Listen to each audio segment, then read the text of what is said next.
Toto nie je riešenie.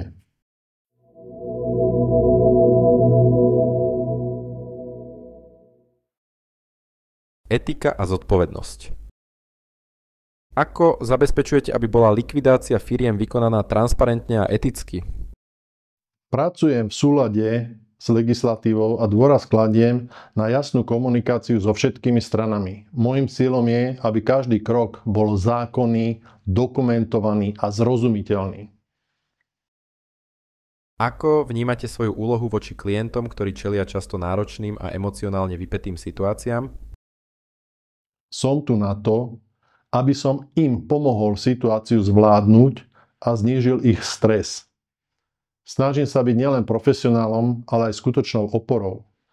Tlak veriteľov, prenasledovanie exekútormi, daňové kontroly, súdy, trestné oznámenia a s tým súvisiace často i rodinné i osobné problémy.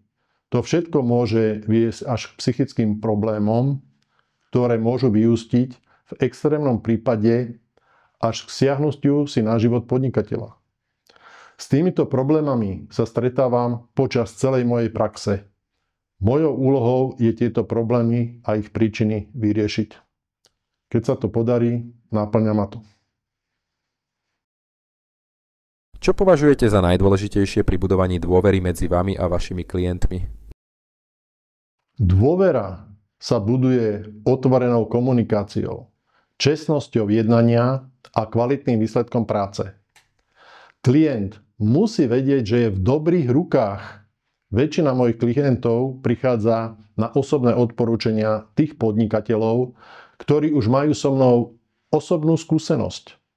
Tiež na odporúčania ich právnikov, advokátov, účtovníkov, ekonómov, dokonca aj na odporúčania samotných veriteľov či exekútorov.